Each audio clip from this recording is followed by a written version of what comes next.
Bismillahirrahmanirrahim. Assalamualaikum warahmatullahi wabarakatuh. Perkenalkan, kami dari kelompok 5 kelas D Praktikan Teknologi Farmasi 3 Steril. Di sini kami ingin menjelaskan tentang pencucian dan sterilisasi alat dan pengemas. Baiklah, yang pertama yaitu adalah steril. Steril merupakan suatu keadaan di mana suatu zat bebas dari mikroba hidup, baik yang patogen yang menimbulkan penyakit maupun apatogen atau non-patogen yang tidak menimbulkan penyakit. Jadi, sediaan steril merupakan bentuk sediaan obat dalam bentuk terbagi-bagi yang bebas dari mikroorganisme hidup. Pada prinsipnya, yang termasuk kesediaan ini adalah sediaan parental preparat untuk mata dan preparat irigasi, biasanya infus. Baiklah, yang selanjutnya itu adalah sterilisasi, merupakan suatu proses untuk menciptakan suatu keadaan yang steril atau suatu proses menghilangkan semua bentuk kehidupan baik bentuk patogen, non-patogen, vegetatif maupun non-vegetatif dari suatu objek atau material. Penjaminan kualitas steril atau sterilisasi assurance level mewajibkan proses sterilisasi untuk mendapatkan menjamin sterilisasi objek dengan nilai 10/6 atau hanya boleh ada satu objek non-steril dari suatu objek. Hal tersebut dapat dicapai dengan panas, penyaringan, bahan kimia, atau dengan cara lain hingga tidak ada organisme hidup yang tertinggal. Oke, baiklah, yang selanjutnya itu adalah sediaan parenteral, merupakan jenis sediaan yang unik di antara bentuk sediaan obat yang terbagi-bagi karena sediaan ini disuntikan melalui kulit atau membran mukosa ke bagian tubuh yang paling efisien, yaitu membran kulit dan mukosa. Maka sediaan ini harus bebas dari kontaminasi mikroba dari bahan-bahan toksik lainnya serta harus memiliki tingkat kemurnian yang tinggi. 5 rute yang paling umum adalah intravena, intramuskular, subkutan, intrakutan, dan intraspinal. Oke, baiklah, yang selanjutnya itu adalah sediaan steril dapat berwujud menjadi 3. Yang pertama yaitu adalah padat steril, merupakan obat untuk injeksi, yaitu obat kering yang disuspensikan bila digunakan. Contohnya itu adalah sodium ampisilin. Karena ampisilin tidak stabil dalam keadaan cairan, maka dibuat dengan sediaan padat. Cara pembuatannya itu dengan liofilizasi pada suhu rendah dengan pengeringan steril. Kemudian didinginkan sampai minus 60 derajat Celcius untuk pembukuan. Selanjutnya dilakukan sublimasi dengan pengurangan tekanan secara bertahap. Cairan akan menguap, sodium ampisilin dapat tertinggal. Yang kedua yaitu adalah semi padat, misalnya salep mata, dan yang ketiga yaitu adalah cairan, misalnya injeksi. Baik, selanjutnya yaitu syarat sediaan steril. Nah, untuk syarat sediaan steril sendiri dibagi menjadi 8. Yang pertama yaitu efikasi mencakupi kemanjuran suatu obat yang dalam terapi termasuk efektivitas obat dalam terapi. Yang kedua yaitu safety atau aman, itu keamanannya mencakupi keamanan dosis obat dalam terapi, memberikan efek samping terapi sesuai yang diinginkan dan tidak menimbulkan toksik atau efek sampingnya. Terus yang ketiga ada acceptable. Acceptable ini dimaksudkan untuk disukai oleh pasien. Nah, jadi obat perlu dibuat sedemikian rupa menarik dan mudah dipakai oleh konsumen. Dan yang keempat, sediaan obat harus jernih. Jernih maksudnya tidak ada partikel yang tidak larut dalam sediaan tersebut. Jadi meskipun sediaan berwarna, tetap terlihat jernih atau tidak keruh. Nah, untuk syarat yang kelima yaitu tidak berwarna. Maksudnya di sini larutan itu bisa saja berwarna, namun warna larutannya sama dengan warna zat aktifnya sehingga tidak ada campuran warna lain dalam sediaan itu. Nah, untuk syarat yang keenam yaitu bebas dari partikel asing. Nah, partikel asing di sini partikel yang bukan penyusun obat tersebut. Sumber partikelnya bisa berasal dari air, bahan kimia, personil yang bekerja, dan syarat lainnya. Terus yang ketujuh ada keseragaman volume atau berat, terutama untuk sediaan solid steril. Dan yang kedelapan, yang terakhir memenuhi uji kebocoran, terutama untuk injeksi yang dikemas dalam ampul. Selanjutnya ada beberapa metode yang digunakan untuk proses sterilisasi ini. Nah, ada 3 metode yang digunakan. Yang pertama yaitu destruksi mikroorganisme. Metode ini mikroorganismenya akan rusak bila terkena panas langsung. Nah, cara termudahnya yaitu dengan cara membakar peralatan yang akan digunakan nantinya. Cara lain adalah menggunakan oksidasi alat atau biasanya alat gelas, menggunakan bahan kimia berupa asam nitrat pekat, asam kromat, ataupun asam sulfat pekat. Metode yang kedua yaitu metode inaktivasi mikroorganisme. Metode ini merupakan metode eliminasi tanpa perlu menghancurkan sel secara sempurna. Nah, beberapa metode yang dapat dilakukan dengan metode ini adalah cara panas kering, itu menggunakan oven, cara panas basah menggunakan autoclave, cara radiasi itu menggunakan sinar UV, sinar gamma, dan sinar laser. Terus cara gas itu menggunakan etilen oksida, dan kimiawi itu menggunakan fenol, aluminium, dan alkohol. Dan yang ketiga ada eradikasi secara fisik. Nah, eradikasi ini metodenya menghilangkan mikroorganisme secara fisika dengan cara penyaringan atau filtrasi. Selanjutnya, ada pun cara-cara sterilisasi menurut Farmakope Indonesia edisi 4. Adapun cara yang pertama yaitu sterilisasi uap. Nah, sterilisasi uap ini adalah proses sterilisasi termal yang menggunakan uap jenuh di bawah tekanan selama 15 menit dengan suhu 121 derajat Celcius. Kecuali dinyatakan lain berlangsung di suatu bejana yang disebut dengan autoclave. Pada umumnya, metode sterilisasi ini digunakan untuk sediaan farmasi dan bahan-bahan yang dapat tahan terhadap temperatur yang dipergunakan dan menembus uap air. Tetapi tidak timbul efek yang tidak dikehendaki akibat uap air tersebut. Nah, metode ini juga dipergunakan untuk larutan dalam jumlah besar, alat-alat gelas, pembalut operasi, dan instrumen. Tidak digunakan untuk mensterilisasi minyak-minyak, minyak lemak, dan sediaan-sediaan lain yang tidak dapat tembus oleh uap air atau penetrasi serbuk terbuka yang mungkin rusak oleh uap air jenuh. Adapun cara sterilisasi menurut Farmakope edisi 4, yang kedua yaitu sterilisasi panas kering. Nah, sterilisasi panas kering ini menggunakan siklus oven modern yang dilengkapi udara yang dipanaskan dan disaring.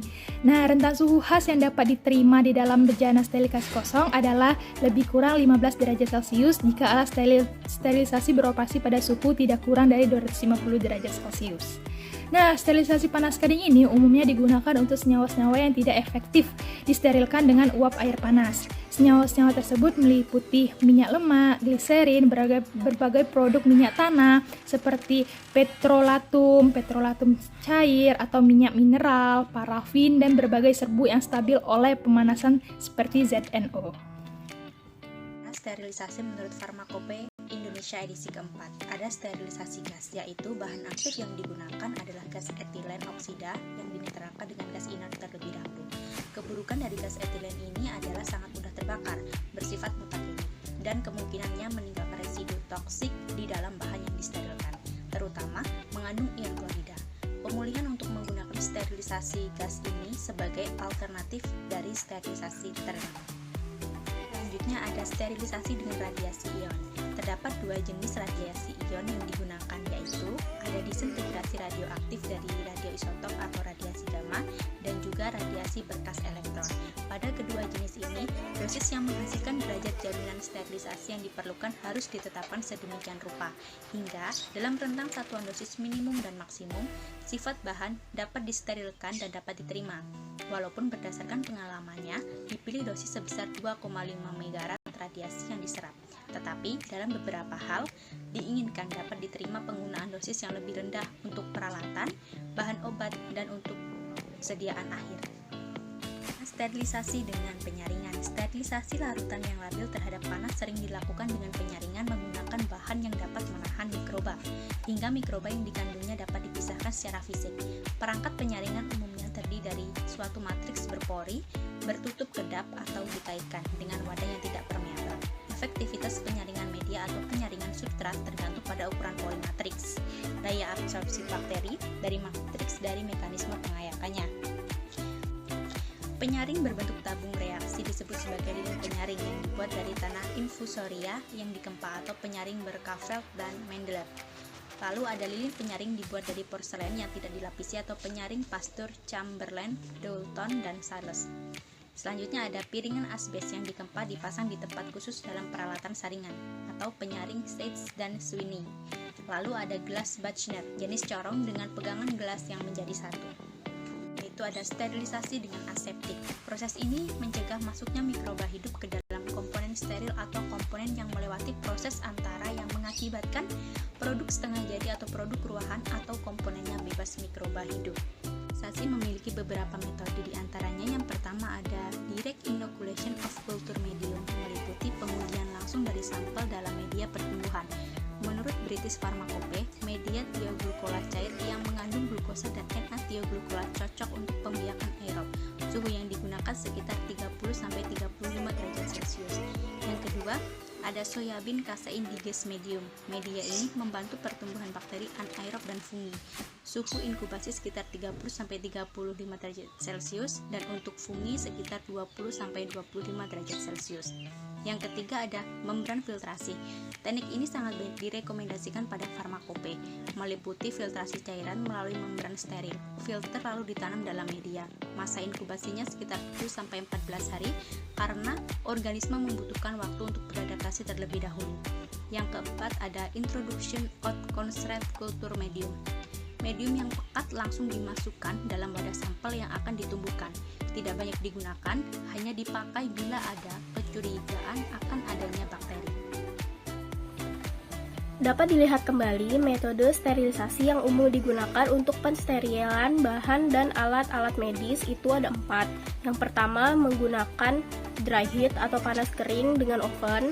Yang kedua menggunakan autoclave. Yang ketiga menggunakan radiasi dengan sinar gamma dan elektron beam. Dan yang keempat menggunakan gas berupa gas etilen oksida. Selanjutnya, pengemas sediaan steril yang terbagi menjadi 3. Ada yang berbahan gelas atau kaca, plastik, dan juga karet. Setiap pengemas memiliki kelebihan dan kekurangannya masing-masing.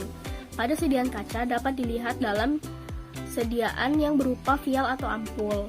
Keuntungan dari pengemas yang berbahan kaca antara lain impermeable, mudah mengamati kondisi obat di dalamnya, jarang terjadi lashing, serta dia tahan terhadap berbagai macam sterilisasi sehingga sterilisasinya mudah dilakukan. Bahan pengemas yang terbuat dari plastik umumnya digunakan sebagai wadah infus dan botol tetes mata. Keuntungan dari bahan yang terbuat dari plastik adalah dia lebih fleksibel, tahan terhadap benturan, tidak seperti kaca yang tidak tahan benturan. Terus, pada beberapa jenis plastik, dia transparan sehingga dapat mengamati kondisi obat di dalamnya. Sedangkan untuk pengemas berbahan karet umumnya digunakan sebagai tutup gelas pada sediaan yang berbentuk vial. Syarat karet yang dapat digunakan, dia harus bersifat fleksibel dan inert, yaitu tidak bereaksi dengan zat kimia di dalamnya. Hubungan tekanan, suhu, dan waktu pada sterilisasi dengan uap bertekanan. Panas lembab atau dengan autoclave itu sangat efektif meskipun pada suhu yang tidak begitu tinggi seperti oven, karena uap air berkondensasi pada bahan-bahan yang disterilkan. Kalori yang dapat dilepaskan itu sebanyak 686 kalori pada suhu autoclave 121 derajat Celcius. Mengapa bisa seperti itu? Karena panas mendenaturasikan atau mengkoagulasikan protein pada organisme hidup sehingga dapat mematikannya. Pada sterilisasi basah dapat digunakan untuk mensterilisasikan bahan apa saja yang dapat ditembus uap air. Contoh bahan yang tidak dapat ditembus oleh uap air itu seperti minyak dan tidak rusak bila dipanaskan pada suhu pensterilan autoclave antara 110 derajat Celcius dan 121 derajat Celcius. Metode sterilisasi dengan autoclave ini biasa digunakan untuk mensterilkan bahan-bahan yang tahan terhadap temperatur yang tinggi dan juga tidak menimbulkan efek terhadap uap air yang digunakan pada saat pensterilan.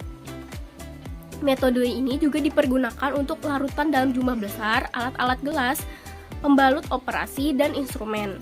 Namun tidak digunakan untuk mensterilkan minyak-minyak, minyak lemak, dan sediaan lain yang tidak dapat ditembus oleh uap air.